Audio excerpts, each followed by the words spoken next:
$40 a bag. That's what I used to hand over every single spring, sometimes twice in one season, for a sack of lawn fertilizer that promised me the greenest yard on the whole street. It's a Saturday morning in early spring. The coffee is hot. The grass is wet with dew, and I'm walking across my own lawn in bare feet, feeling pretty good about myself. Then I see it. The same tired yellow patch by the mailbox. Back again. Same corner. Same time of year. Like it never left. I stood there in the spring of 2009 staring at that patch, and I finally admitted something out loud. I'd been doing this for years, and nothing was actually changing. Here's the villain. And it's quieter than you'd think. It's the garden aisle. It's the tiny print on the back of that bag telling you to pour more, pour it more often, and come back and buy another bag in 6 weeks. I want to be honest with you. That yellow patch broke something in me. I'd spread the crumbs, I'd water them in, I'd wait, and every year the same dead spots came back to laugh at me. Most people are doing 3 things wrong, and I did all 3. You buy the strongest bag on the shelf, you scatter it dry on top of the soil, and you feed on a schedule the bag picked for you, not the one your lawn actually needs. So nothing ever changes. Then one night I'm flipping channels, and I catch the tail end of an old program. A fellow is mixing up a homemade fertilizer in a plastic jug, something people used long before those $40 bags ever existed. And I thought, that is ridiculous. But I was desperate enough to try it. In the next few minutes, I'm going to show you 2 things. First, what that very, very old recipe actually does to your lawn and exactly why. Second, what it does in your vegetable garden, which is a completely different animal, and there's one final ingredient, one step the whole thing hinges on that I am not going to name yet. It's the reason this recipe works when the bag never did. But you have to understand the rest first, or it won't make any sense. But here's the question that stopped me cold. What if the fertilizer was never the thing feeding your lawn at all? Part 1 is the version of this problem that hurt me the longest, and it's the lawn. Because a burned, patchy lawn is the thing your neighbors see and the thing that makes you feel like you failed at the one job every homeowner is supposed to get right. So here's the little mystery that took me years to solve. Why did my lawn go bright green for about 2 weeks after every feeding and then fade right back to tired and yellow, like the fertilizer just gave up on me? Here's what I used to do, and I'd bet money you do it too. I'd grab the strongest bag on the shelf, the one with the biggest first number on the front. I'd spread those dry little crumbs across the top of the grass on a dry afternoon. Then I'd water it in and wait for the magic. And it feels logical, doesn't it? You put food down, the plant eats, the plant turns green. Simple. But that is not what's happening under your feet. Most people think they're feeding the grass. What's actually happening is you're salting it. Those crumbs are salt-based nitrogen, and salt does one thing the moment it touches moisture. It pulls water toward itself. So when those crumbs sit against your grass roots and the soil dries out even a little, they pull water back out of the roots. That's the yellow. That's the burn. I was literally drying out the very plant I thought I was feeding. Here's the truth I wish somebody had told me 20 years ago. Your grass doesn't eat crumbs. It drinks. It can only take nutrients in when they are dissolved in water, down where the roots actually live. And that is the whole reason that old television recipe beat my $40 bag. It was already liquid. It was already dissolved. It went straight down to where the roots drink. So let me give you the methods. From the simplest thing you can do tonight all the way to the full mix, the simplest fix costs you nothing. Method 1, stop spreading dry fertilizer on dry soil in the heat of the day. Water your lawn first, feed in the cool of the early morning or the evening, then water again lightly after. That change alone stopped half of my burning because the salt never got the chance to sit dry against the roots and steal their water. Then, method 2 is the old recipe itself, and here's how it really goes. Into a hose end sprayer, I pour 1 cup of household ammonia. That's the cheap clear bottle, roughly 10% ammonia, and ammonia is nitrogen your grass can drink the moment it hits the soil. Then I add 1 cup of epsom salt, which is magnesium and sulfur, the stuff that helps grass build that deep green color.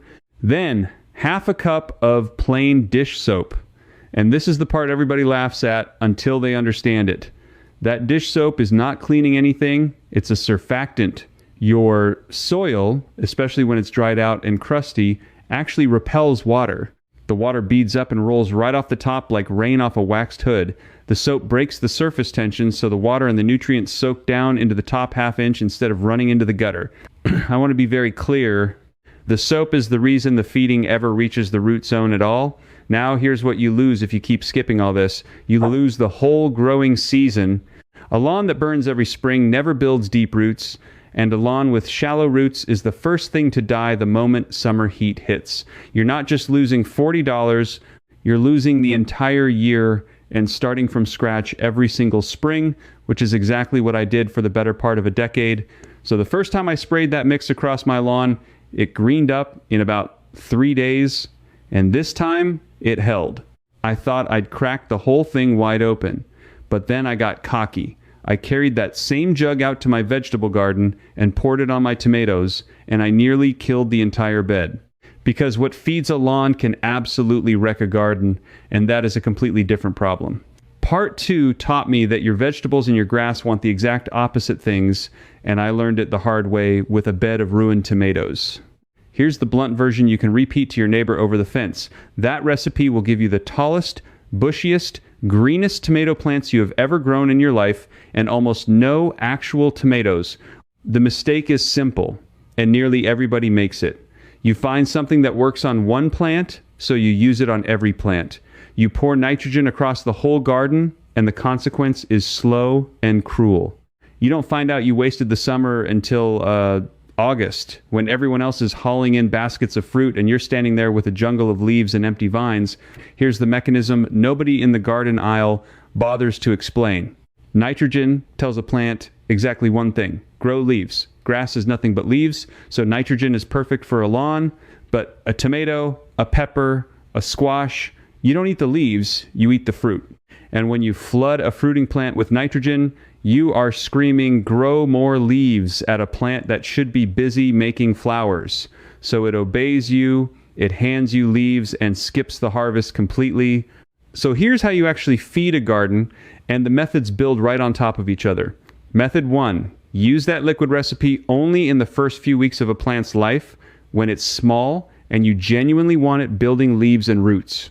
The day a plant sets its first flowers, you cut the nitrogen off.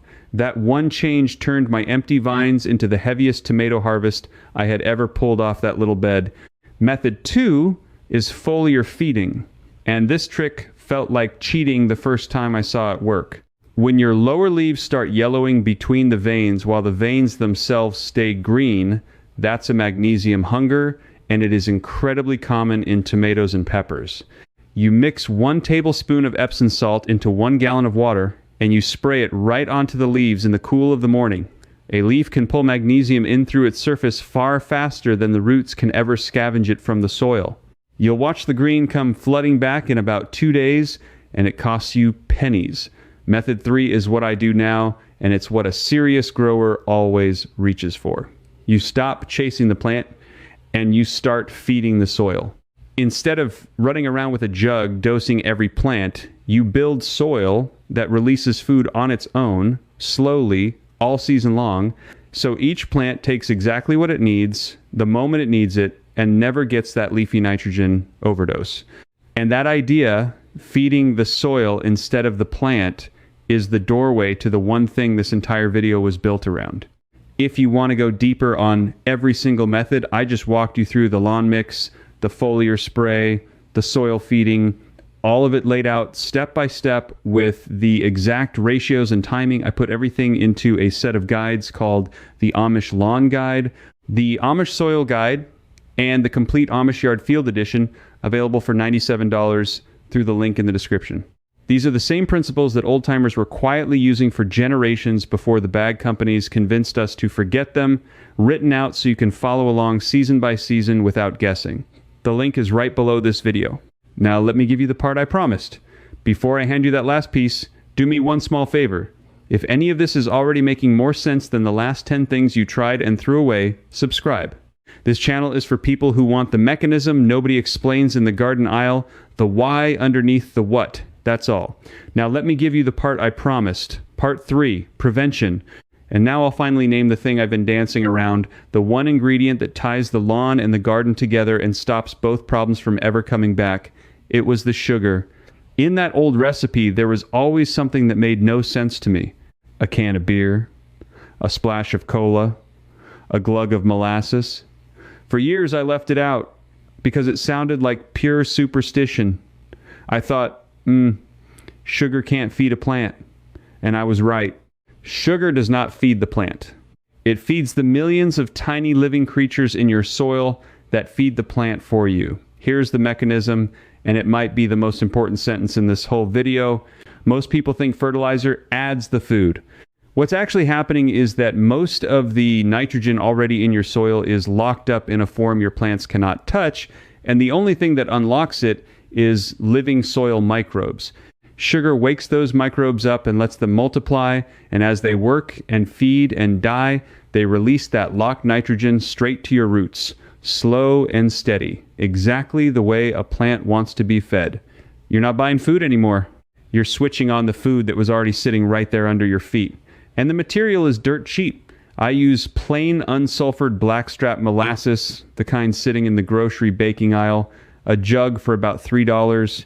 You mix roughly 1 cup into your hose end sprayer for the lawn, or 2 tablespoons into a gallon of water for the garden, and you drench the soil once a month whenever the ground is warmer than 55 degrees, because that's when the microbes are awake and hungry. That's it. That is the whole secret I chased for years, and this is the part that genuinely made me angry once I understood it. None of this is new. Farmers were pouring molasses and manure tea onto their fields back in the 1800s, long before anyone sold a bag of anything. They knew you fed the soil, and the soil fed the crop. Then, after the war, the companies learned how to sell us salt in a bag, on a schedule, 6 weeks apart, forever, and the sugar trick got buried as some silly old wives' tale. But it never once stopped working. A few old-timers just kept quietly mixing it in their jugs on television while the rest of us kept lugging home bags. And now you've got it too. Do the math on that with me. I was spending $80, $90 a year on bags that burned my lawn and gave me nothing back. Now I spend a few dollars on molasses and my soil does the work for free. That's real money back in your pocket every single season, year after year. So which one is for you? If you've got a big lawn and that's your headache, run the ammonia, epsom salt, and soap mix in spring to green it up fast. Then hit it with the molasses drench once a month to keep it going without ever burning. If you're a vegetable grower, use the liquid feed only while your plants are young. Switch to the foliar Epsom spray the moment you spot yellowing leaves, and feed your soil molasses all season long for the harvest. And if you're in a flat, or you garden in pots and containers, skip the hose sprayer entirely. Just a watering can with the diluted feed early on, and a spoon of molasses in your water once a month, and that little bit of soil will do the rest. Now, here's the wall you are going to hit, because I hit it too. Once you start feeding that soil, you're going to find spots where the water just beads up and runs straight off. Hard, compacted ground, where the drench can't soak in, and the microbes can't even breathe. It's the next battle, and it's the one that quietly undoes everything you just fixed. If that's your yard, if you've got ground so hard the water runs right off it, type the word hard down in the comments so I know to come help you. For years I thought I had a bad lawn and a bad garden. I didn't. I had good soil that somebody trained me to starve, and this is me handing it back to you. My next video shows you exactly how to break up that hard, compacted soil without renting a single machine. So subscribe right now so it lands in front of you the day it goes up and you never lose another season to it. And that final ingredient, the one this whole recipe hinges on, I saved it with the full homemade recipe for the folks who stayed right here. Come join the Amish Garden Circle. Inside, you can ask me your own questions, and I answer you myself, a real person, not a machine. You'll belong among Old Ways gardeners just like you. Just point your phone's camera at the code on your screen, cancel anytime with one click. Now, if that fertilizer surprised you, wait until you see this next one. I found a $3 fix that beats the expensive $80 bags, and I tested it for 6 whole months. It's starting right here.